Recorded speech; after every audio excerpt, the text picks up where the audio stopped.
I was the woman everyone pointed to and said, she has it all. Husband, house, career, a life curated for Instagram. But behind closed doors, I was suffocating.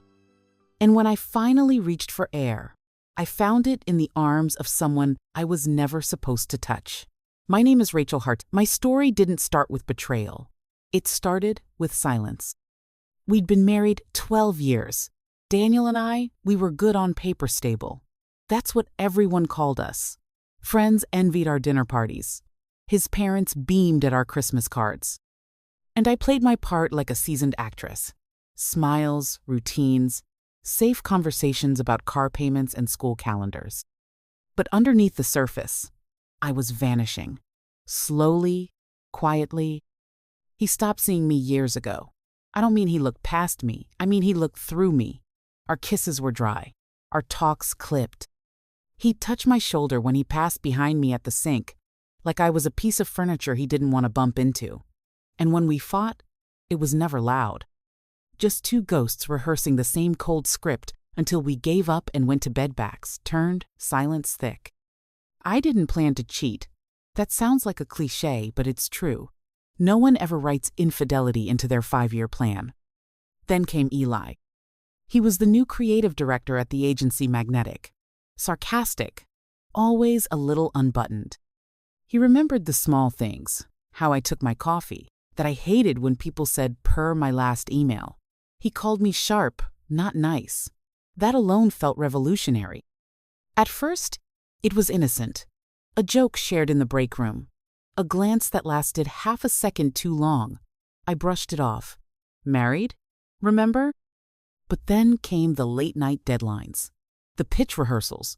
The times he stayed after hours, just to bounce ideas. One night, we were working on a campaign slogan. He leaned over my shoulder and said, "Rachel, you don't belong in the background." I looked up, and just like that, I was kissing him. I remember pulling back. My heart was pounding, my guilt screaming. But my body felt awake for the first time in years. Eli whispered, "Tell me to stop." And I didn't. We told ourselves it would be a one-time mistake. It wasn't. It became Mondays during lunch and Thursdays after the client calls. It became hotel rooms booked under pseudonyms and burner phones hidden in glove compartments. I justified every lie by telling myself I was just taking something I'd already lost. Daniel didn't notice. Or maybe he did, and he was just too exhausted to ask.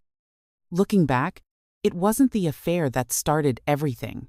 It was the silence, the miles we let grow between us, the version of me I buried to make the house look perfect. And when I finally stepped out of the picture frame, everything shattered. I used to think I was good at lying. To Daniel, to myself, to the quiet voice in my chest that asked if I even recognized the woman I was becoming. At the office, Eli and I were experts in subtlety.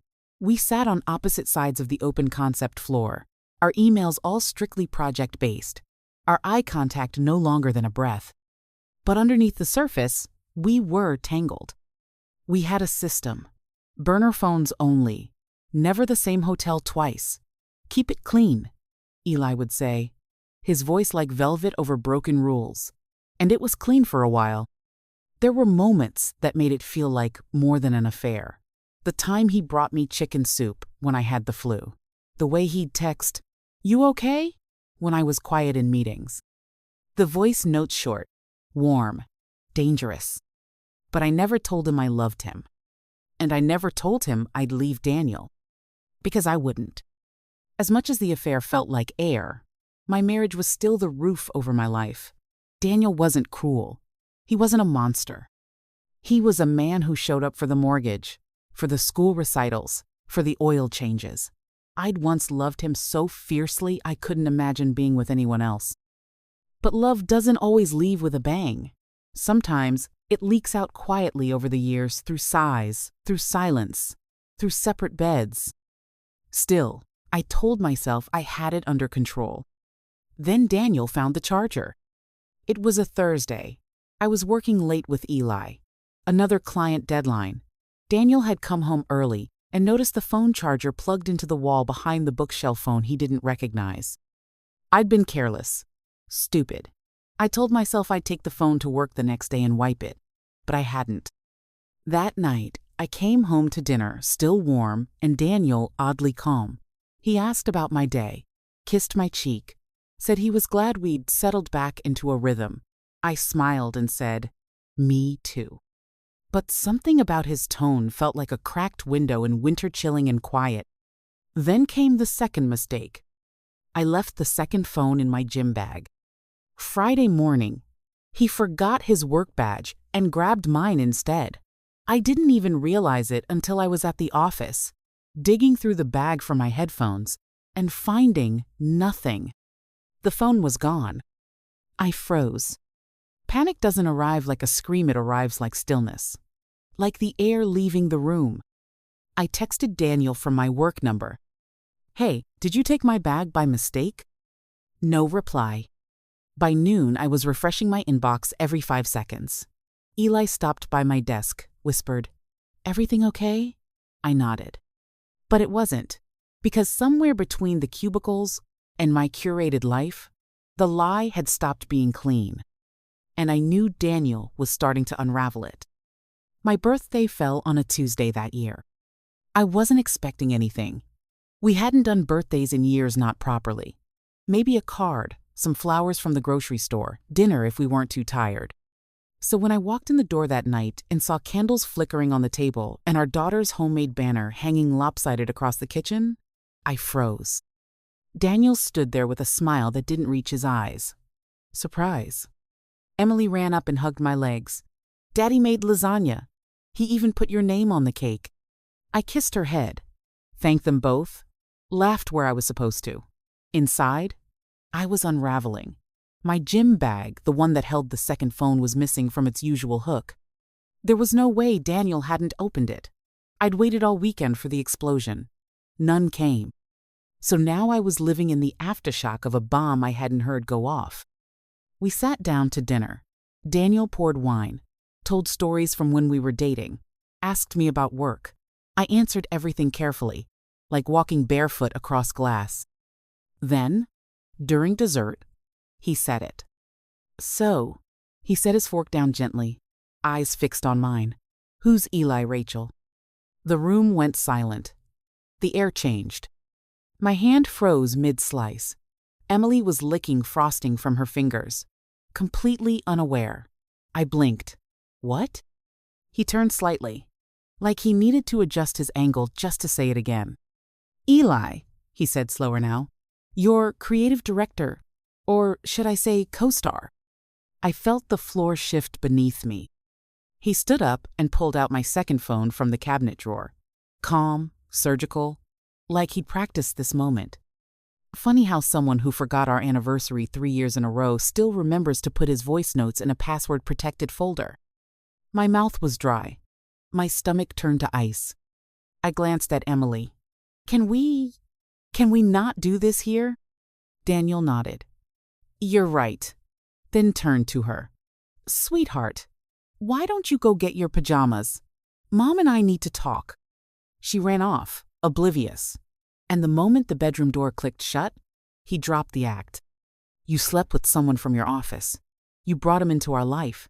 You lied to my face for months, no, years, and you were sloppy." He wasn't yelling. That would have been easier to face. He was speaking with precision, every word slicing clean. "I should have known," he continued. "The late nights, the sudden gym obsession, the way you started wearing lipstick on weekdays again." I tried to speak, to reach for a word, any word, but guilt is loud. It fills your mouth and makes honesty impossible. Daniel didn't wait. He picked up his coat, his keys, and opened the door. "I'm going to a hotel. We'll figure out custody later." The door closed behind him. And just like that, the birthday surprise became the moment my whole life collapsed quietly, completely, and with no way to blow out the candles. The house was too quiet after he left. Not the peaceful kind. This was the silence of something ripped out by the roots.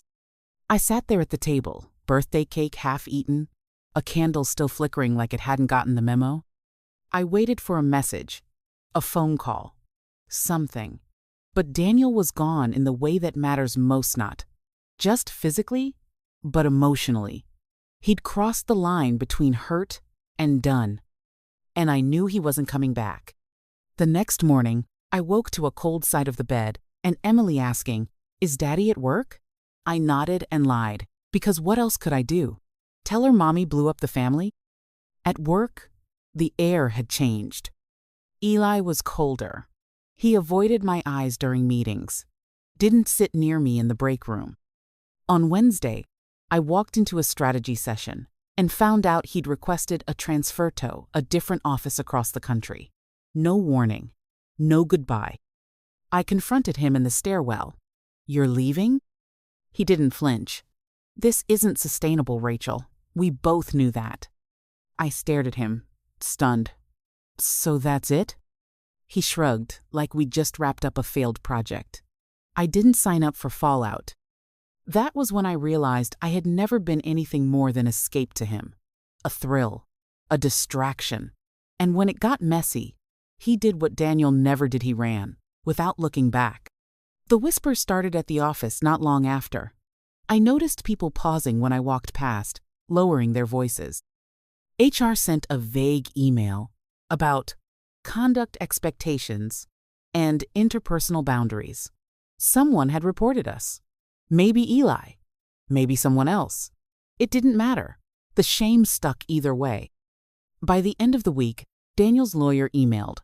Terms for a separation. Suggested custody schedule. Neutral tone. Legally sharp. I read it twice. Cried once. Then didn't cry again. I had used up my grief in silence. Emily kept asking when her dad would be home. I said he was staying somewhere else for work. She stopped asking after the third night. I'd never felt so isolated. Not when Daniel forgot our third anniversary. Not when Eli stopped replying. Not even when I stood in front of the mirror and saw a woman I didn't recognize anymore. This was loneliness. But not the kind that comes from being alone. The kind that comes from breaking the very thing you swore to protect. There was no dramatic confrontation. No door slamming, no screaming. Just the slow, irreversible loss of everything I'd built. Daniel was gone. Eli was gone. The life I'd held together with careful lies and lipstick had finally collapsed. And now, I was standing in the wreckage, trying to remember how to breathe. I moved into a smaller place 3 weeks after the papers were signed. 2 bedrooms, thin walls, no backyard. But it was mine. There were no echoes of whispered arguments or lipstick-stained apologies, just blank walls and quiet a kind I was finally ready to sit with. Most nights, I stared at the ceiling and tried to remember when things started slipping. Was it the missed anniversary? The way Daniel stopped reaching for my hand in public? Or was it me? The part of me that stopped trying, stopped speaking, stopped hoping? It didn't matter now. Eli was gone. Transferred, promoted, disappeared. I hadn't heard from him since the stairwell, and I never would. The affair hadn't ended with heartbreak. It had ended with clarity. I wasn't the exception in his life. I was just another secret he was smart enough to walk away from first. Work was tolerable. I kept my head down. HR didn't fire me, but they didn't forget. My name was no longer floated in leadership meetings. I'd become part of the cautionary tale whispers over coffee and emails that stopped including me. And Daniel? He stuck to the agreement. We exchanged pleasantries during drop-offs and pickups. Polite, distant, efficient, like 2 strangers who used to know each other's dreams. But I'll never forget the look in his eyes the night he asked, "Who's Eli?" Not rage, not betrayal. It was disappointment. That's what gutted me most. Not that I lost him, but that I broke the version of him who still believed in us. One night, after putting Emily to bed, I opened my laptop and started writing. Not to explain myself, not to justify anything, just to remember who I was before I stopped being honest. I wrote about the affair, the guilt, the loneliness, the hunger for something I couldn't even name. I wrote about Daniel, the way he used to bring me coffee in bed, how he used to touch the small of my back when we crossed streets. I wrote about losing him long before he walked out. And then I wrote about me, because somewhere in all of this mess, I had to find her again. Weeks passed, then months. And then, one quiet Sunday afternoon, Emily called me from her dad's driveway. "Mom," she said, "can we talk?" My stomach twisted. Of course. She climbed into my car, legs swinging. 13 years old now still, carrying the innocence I had long buried. "I know what happened," she said softly. "Dad didn't tell me, but I figured it out." I braced myself. "I just want to know, are you better now?" I swallowed hard. "I'm trying." She nodded. That was it. No judgment, no drama, just a bridge I never thought I'd be allowed to rebuild. That night, I looked in the mirror. The woman staring back wasn't perfect. She wasn't forgiven, but she was real. And for the first time in years, she didn't look away.